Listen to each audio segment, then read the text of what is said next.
한번 같이 한번 생각해 보는 시간 갖도록 해보도록 하겠습니다. 여러분들 내 자신도 모르게 어떤 자세로 인해서 생활습관이 망가지는 경우 되게 많아요. 나도 모르게 자세 망가뜨리는 생활습관 몇 가지 좀 가져와 봤는데요. 한번 들어보시겠습니다. 여러분들 가장 큰 거는요, 다리 꽂지 마세요. 여러분들 다 아시는 거야. 다리를 꽂지 마세요. 다리를 꼬면요, 한쪽 골반하고 척추가 흐트러지기 때문에, 또 제일 중요한 건 피순환도 안 된다고 하죠. 그래서 다리 꼬면 안 되고요. 만약에 오늘 내가 진짜 좀 뽐내려고 다리 꼬는 건 아니나 가끔씩 다리를 꼬고 싶을 때가 있으시면요, 왼쪽 5분 오른쪽 5분 왼쪽 5분 오른쪽 5분 양 방향으로, 시계 방향 또 반시계 방향 이렇게 해서 꽈주시는 게 좋다고 합니다. 근데 되도록이면 안 꽈주시는 게 제일 좋습니다. 골반에 압력이 들어가기 때문에 척추가 삐뚤어진다고 합니다. 그리고 제일 중요한 건 골반 변형이 온다고 합니다. 아시죠? 다리 꼬지 마세요. 다리 꼬면 이쁜 건 아닌데, 다리 꼬고 일어났을 때 아닌 척 긴 척 일어났다가 허리 아파요. 네. 두 번째는요, 여러분들 다 아시죠? 스마트폰을 너무 많이 사용하기 때문에 거북목 이렇게 되잖아. 여러분들 이거는 목 디스크 다들 갖고 계시는 것 중에 특히 스마트폰을 많이 사용하시는 학생들인 여러분들은 목 디스크 플러스 척추 디스크까지 온다고 합니다. 그리고 할 때도 좀 이렇게 자연스럽게 좀 위로 올리고 하세요. 그리고 너무 많은 시간을 스마트폰에 의지하지 마시고요. 하루에 좀 정해놓고 쓰세요. 그거 많이 해봤자 텔레비전에 내 얼굴 안 나올 건데, 그거 많이 보면 뭐합니까? 게임 이런 거 많이 하지 마시고요. 어느 정도 것만 해주시면 되잖아요. 그래서 몸 아프면 그게 무슨 소용이 있겠습니까? 그래서 어깨나 위쪽 날개뼈, 그 다음에 이런 쪽에 압박이 가 있기 때문에 자세도 엉망일 뿐더러, 그 다음에 이 거북목 증후군이 가장 크다고 합니다. 그래서 여러분들 목 디스크로 발전 안 시키려면 자기 관리는 자기가 하셔야 된다는 점, 스마트폰 사용을 조금 줄입시다. 네. 자, 그리고 세 번째는요, 말 그대로 스트레스 받지 말기. 근데 이거는 안 되는 거죠. 스트레스를 받기야 받죠. 어떻게 안 받을 수 있겠습니다. 스트레스를 받게 되면 몸이 이렇게 위축이 돼서 앞으로 이렇게 쏠린다고 하네요. 내가 어떡하지 이러면서 막 이렇게 앞으로 이렇게 쏘면 이 근육이 이렇게 어깨 쪽이나 이 뒤쪽으로 간다. 그러니까 어깨나 이렇게 앞으로 쏠려서 이 뒤쪽 근육이 아프다고 합니다. 그래서 몸이 이렇게 구부정한다고 해야 되나요? 스트레스를 받으면 몸이 그렇게 위축이 된다고 하네요. 그러니까 스트레스도 덜 받는 것이 자세를 망가뜨리지 않는 생활 습관 중에 하나고요. 자, 또 하나는 여러분들 여자분들한테도 허용이 되는데, 요즘에는 남자분들도 키커 운동화나 신발들 많이 신으시는 분들이 종종 계세요. 예전보다는 좀 많이 들으셨는데, 하이힐 같은 거 신을 때는요, 여러분들 오래 신으면 물론 발목하고 발이 아프죠. 근데 이거는 아킬레스건하고 연관이 있기 때문에요, 오래 신으면 안 된다는 거 여러분들도 아실 거예요. 그런데 자, 이 하이힐을 오래 신다 보면은요, 엄지 발가락에 변형이 온다고 합니다. 그리고 의외로 여러분들 이 발가락들이 약해요. 강하지 않으니까 자기 발을 좀 사랑을 해줘야 될 것 같습니다. 그리고 만약에 신어야 될 그런 찬스가 오거나 그런 기회가 오거나 그런 날이 왔을 때는요, 조금씩 운동하는 것처럼 늘리셔야 돼요. 5분 신고 그 다음날에 10분, 15분, 20분 신고 이렇게 움직이셔야지, 갑자기 안 신던 신발 신고 이렇게 하루 종일 서 계시거나 걸으시면요, 아킬레스건 늘어납니다. 그래서 되도록이면 하이힐 신지 않는 게 좋다고 합니다. 다 아시는 거였죠? 네. 그리고 자, 또 하나, 오래 앉아 있지 마세요. 오래 앉아 있으면 엉덩이만 거진다. 여러분들, 자, 오래 앉아 있으면요, 엉덩이 근육과 척추 윗부분에 무리가 오는 거 당연히 아시죠? 그래서 틈틈이 다 아시는 거예요. 틈틈이 스트레칭 해주시고요, 좀 걸으세요. 5분이든 10분이든 산책하시는 게 가장 좋다고 합니다. 그리고 여러분들 이거 중요합니다. 알고 계시는 것 중에 안 지키는 거 하나 있죠? 한쪽으로 가방 매기. 한쪽으로 가방 매는 거, 여자들 핸드백도 마찬가지고 남자분들 가방도 마찬가지고 학생들도 한쪽으로 이렇게 매는 거 보면 뒤에서 한번 보세요. 한쪽에 어깨가 올라갔다? 이렇게 등 쪽 이렇게 올라가서 약간 사선이에요. 그래서 핸드폰, 그러니까 핸드백이나 가방 한쪽으로 들지 않기, 요것 또한 자세가 안 좋아져서 이 몸 습관에 안 좋기 때문에 생활 습관을 고쳐야 된다고 합니다. 다시 한번 한쪽으로 가방 들지 않기. 자, 왼쪽이든 오른쪽이든 이렇게 들지 마시고요. 정말 가장 좋은 거는 숄더백보다는요, 어깨에 스트랩이 들어가 있는 가방 매는 거.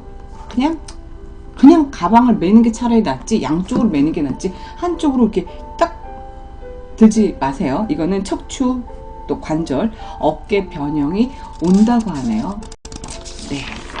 그래서 이거는 여러분들 다 아시겠지만 다시 한 번만 쭉 한 번 더 볼까요? 다리 꽂지 마세요. 스마트폰 사용 많이 하지 마세요. 스트레스 있겠지만 좀 덜 받고, 그 다음에 하이힐 높은 거 신지 마시고요. 오래 앉아 있지 마시고요. 그 다음에 가방 한쪽으로 들지 마세요. 요것만 아니더라도 몸에 만드는 데는 가장 이것만 지키시면 몸에 만드는 데 그래도 가장 당당한 모습이 좋잖아요. 어깨 쫙 펴시고 네 하는 게 좋다고 합니다. 머릿속에 한 번만 더 넣어주시기 바라겠고요. 자, 하나만 더 또 가죠. 요즘에는 여러분들 집에서 혼자 술 드신 분들이 많이 계시잖아요. 네, 자, 여러분들 우울한 당신에게 필요한 것, 우울할 때 당신한테 필요한 것, 네, 뭘까요? 우울할 때는요, 여러분들 혼자 술 마시면 절대 안 된다고 그래요. 우울할 때 내가 지금 우울해, 약간 침울해, 이럴 때 절대 혼자 마시면 안 돼요. 네, 이유는요, 여러분들 혼자 술을 먹다 보면요, 알코올 중독에 빠질 위험이 상당히 높다고 합니다. 그리고 부정적인 감정이 고조가 된대요. 맞아, 이럴까 저럴까 라는 생각이 맞아 라고 생각이 된대요. 혼자만의 판단은 네, 그게 정답이 아닐 수도 있거든요. 그래서 극단적인 행동이 바로 나갈 수가 있다고 합니다. 극단적인 행동에서 좀만 더 나아가면 자살을 할 수 있는 확률이 높기 때문에 절대 혼자서 술 마시지 말기. 이럴 때는요, 친구들한테 그냥 야, 나 오늘 꿀꿀하다, 같이 좀 한잔 할까? 이렇게 해서 내 의견도 얘기를 하시고요, 상대방 의견도 들었고 수렴을 하셔야지만 되지, 혼자 술 드실 때는요, 극단적인 생각이 먼저 앞서기 때문에 안 된다는 점, 특히 우울하거나 꼴꼴할 때는 혼자 술 마시지 않기. 네. 두 번째는요, 여러분들 햇볕, 네, 햇볕 쬐는 게 그렇게 좋다고 합니다. 햇볕을 딱 쬐면서 이렇게 산책하는 게 좋다고 하네요. 네, 여러분들 신경 전달 물질인, 저도 이거 정확한 명칭은 한번 보고 말씀드릴게요. 신경 전달 물질인 세로토닌하고 도파민이 분비가 돼가지고요, 신체를 이완시키고 기분 좋은 감정을 불러일으킨다고 합니다. 뭐가? 햇볕이, 산책하는 것이. 그래서 햇볕을 많이 쐬면 네, 우울증에 좋다고 하네요. 그리고 세 번째는 여러분들 산림욕이다. 산림욕이다. 산림욕을 어떻게 해요? 도시에 사는데. 네. 그런데 그러니까 여러분들한테 우울증에 필요한 것 7가지 중에 다 지킬 수는 없죠. 그 중에 하나를 선택을 하셔야겠죠. 한두 개를 선택하셔야겠죠. 산림욕이 좋은 이유는요, 꽃하고 나무, 식물들을 가까이 하면요, 불안감이 줄어든다고 합니다. 여러분들 숲속에서 20분 이상 걸으시면 이 스트레스 수치가요, 반 이상 떨어진다고 하네요. 네, 이런 연구 결과가 나와서 말씀드리는 겁니다. 산림욕도 좋다고 합니다. 그리고 여러분들 아시죠? 그 다음은 운동입니다. 운동 중에서도 가장 좋은 것은 달리기가 효과적이라고 합니다. 정신건강에도 좋고요, 긍정적인 영향을 미칠 수 있는 것이 달리기인데요, 뇌에 새로운 뉴런이 생성이 되도록 촉진해 주는 것이 가장 좋은 달리기. 우울장애 증상에 엄청나게 좋은 거라고 합니다. 우울장애 증상을 완화시키는 것 중에 99.9%입니다. 달리기. 네, 막 달리다 보면 잡념 같은 거 막 딱 떨어지지 않아요? 잡념 같은 거 확 난 떨어지던데. 그리고 막 땀나면 내가 까먹어. 내가 고민이 뭐였지? 그리고 나서 집에 들어와서 막 샤워를 딱 하면 그냥 꿀꿀했던 게 휘리릭 날아가는 경우 있어요. 여러분들 아시죠? 그래서 꿀꿀할 땐 달리세요. 땀날 날 정도로 달리고 나서 씻으시면, 샤워하시면은 많이 완화가 된다고 합니다. 그리고 5번째는 여러분들 요가입니다.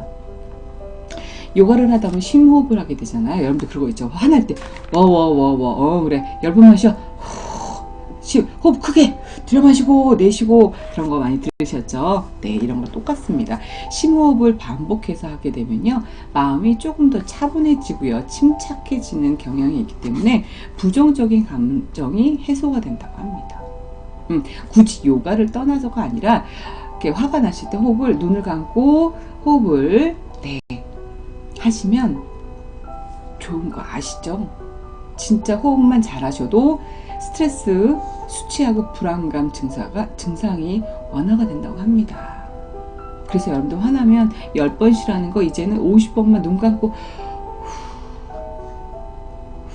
들여 마시고 내쉬세요. 그러면은 우울한 부분이 많이 완화가 된다고 합니다. 그 다음에 2가지 남았습니다. 하나는요, 감정일기를 쓰시는 거라고 합니다. 감정일기? 이렇게 쓰다 보면 오늘은 어쩌고 누구 욕도 하고요, 막 이런 일이 있어서 저런 일이 있어서 막 쓰잖아요. 쓰면 이런 일이 있었구나 그러면서 나도 모르게 그 일기장을 앞쪽으로 이렇게 넘길 수도 있다고 합니다. 그러면 그때 좋은 일이 있었던 거 아니야? 있었겠죠? 그럼 좋은 일하고 나쁜 감정이 오버랩이 돼서 이 머릿속에 이 회상하고 있는 양쪽 일들 중에서 나쁜 일이 수그러든다고 합니다. 나쁜 일은 팍 있다가 이렇게 앞에 우연찮게 어저께 그저께 좋은 일이 있어서 그러면 어저께는 참 좋았지 하면서 회상을 할 때 머릿속에 뇌가 한쪽은 웃고요, 한쪽은 우울하고 있어. 그럼 그게 오버랩이 돼서 플러스가 되면요, 앞에 나쁜 감정이 없어진다고 하네요. 그러니까 여러분들 감정일기를 쓰시는 것도 좋은데, 화날 때는, 근데 여러분들 지금 제가 말씀드린 포인트는요, 우울한 당신한테 필요한 7가지입니다. 화가 나는 게 아닙니다. 그러니까 우울할 때는 이런 일이 있었는데 나 슬프다, 누구 앞에 감정, 좋았던 감정의 일기장을 보시면 좋았던 일, 나쁜 일 양쪽 다 머릿속에 뇌가 회상을 하기 때문에 이 우울증은 없어진다고 합니다. 한번 써보시는 거 어떠세요? 저도 한번 해봐야겠어요. 자, 그리고 마지막입니다. 우울해, 그럼 먹으면서 풀어야죠. 제일 좋은 거 여러분들, 잠 안 올 때 먹는 미지근한 우유, 거기다 소금 조금 넣어서, 그것도 괜찮지만요, 정말 우울할 때 미지근한 우유 입에 물고 그냥 씹어서 꿀꺽 해도 이게 우울증 감소가 된다고 하네요. 자, 우유, 그리고 여러분들 고등어, 표고버섯, 장어, 정어리, 참치. 여러분들 다른 음식도 참 좋지만 생선류가 가장 좋다고 합니다. 생선류를 많이 먹으면 우울증 효과에 많이 좋다고 합니다. 여러분들 한번 해보시고요. 되도록이면 스트레스 받지 마세요.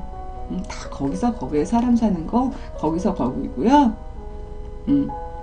그냥 긍정적인 마인드가 제일 좋은 것 같고요. 조금 떨치세요. 아셨죠? 좀 이렇게 털어내, 그냥 에이 가버려 그러면서 털어내세요. 자, 그리고 여러분들 2가지 사건을 하나 재밌는 걸 가져왔습니다. 2가지를 가져왔는데 너무 재밌는 사연이 있어서 여러분들한테 알려드릴게요. 여러분들, 제가 여태까지 수많은 사고들을 좀 접해봤고 나름 신문을 많이 읽는 쪽인데 이런 얘기는 처음 들었어요. 여러분들, 바깥에 우체통 있죠? 바깥에 왜 우체국 앞에 있는 빨간색 우리나라의 독특한 빨간 우체통 세상에나, 실내 소품으로 쓰려고 우체통을 훔친 30대 남자분이 검거되셨어요. 헐. 자, 익산으로 갑니다. 익산의 한 아파트 앞에서요, 행인이 없는 낮 시간, 낮 12시에 미리 준비한 차에다가 이 우체통을 싣고 도주를 하셨어요. 근데 잡히셨습니다. 근데 여러분들, 이 우체통이요, 시가로 50만원 상당, 50만원 좀 넘는다고 하네요. 술집을 운영하는 30대 모씨는요, 가게 실내 소품으로 쓰려고 훔친 것이라고 합니다. 그런데 잡았는데 그분께서 경찰관한테 이런 말씀을 하셨다고 합니다. 쓰지 않는 우체통인 줄 알고 훔쳤습니다 라고. 그거 꽉 고정이 돼 있지 않을까요? 대단하십니다. 여러분들, 이거 자기 물건 아닌 거는 네, 절도입니다. 네, 법의 심판을 받으셔야 되죠. 이런 사건도 있었고요. 여러분 절대 이러시면 안 돼요. 네, 그리고 또 하나는요. 영화에서나 나올 법한 이야기. 제가 이걸 읽고 재밌어서 하나 가져왔는데 짧습니다, 여러분들. 남녀 죄수가요. 교도소에서 펜팔을 할 수 있게 없게요? 있습니다. 우리나라에서 그렇죠. 네, 우리나라 뉴스입니다. 이거는요. 남녀 죄수가 교도소에서 펜팔을 하셨다고 합니다. 펜팔로 인연을 맺어서 나는 잘 될 줄 알았어. 이 두 분께 외롭기도 하고 너 잘못 내 잘못 뉘우치고 참회를 하시고 이제 우리 서로 나올 때는 새롭게 출발하자 으쌰으쌰 이건 줄 알았습니다. 그런데 남녀가요 다른 교도소에서 감옥 수감 생활을 하시다가 펜팔로 인연을 맺게 됐는데 출소 후에 머릿속에 여러분들 뭔지 대충 감 잡으셨죠? 출소 후에 함께 도둑질을 해서 같이 걸리셨어요. 얼마 만에? 두 분이 출소한 지 55일 만에. 헐, 몇 년 동안에 수감생활 하시다가 여자친구 생겨서 남자친구 생겨서 좋은 인연 만들어서 절대 그러지 마시고 새로운 제2의 인생을 사셔야지. 어떻게 55일 만에 또 일을 저지르셨어요. 그래서 또 깝깝한 그 깜빵에 또 들어가셨어요. 각자. 헐, 이런 일이 있었다고 합니다. 출소한 지 불과 55일 만에 다시 절도를 하셔가지고 네, 잡히셨는데 이분들은요 처음에 펜팔을 주고받았을 때는 정말 좋은 대화만 나눴다고 합니다. 운동은 열심히 하고 있습니까? 식사는 잘하고 계십니까? 네, 여기서도 이제 힘들게 이렇게 해서 이제 나가서는 새로운 삶을 찾으고 맨 처음에는 좋은 내용이었으나 그러다가 이제 추소를 하셨어요. 근데 갑자기 연인처럼 잘 발전하다가 한 달 만에 자 그래서 너가 잘하는 게 뭐지? 나 잘하는 건 이건데 너는 뭐니? 그래? 한번 해볼까? 했는데 여러분들 요즘에 우리나라 법이나 우리나라 이런 CC카메라가 또 많고 쉽게 넘어가지 않겠죠? 출소한 지 55일 만에 다시 검거가 돼서 각자 네 교도소로 가셨습니다. 이런 일이 있었네요. 지금 여러분들 채팅창에다가 두 분은 천생연분이네요. 네, 이런 일이 있었다고 합니다. 자, 여러분들 주말까지는요 황사가 많이 일어난다고 합니다. 황사 때문에 건강 조심하시고요. 노래 한 곡 듣고 다시 올게요.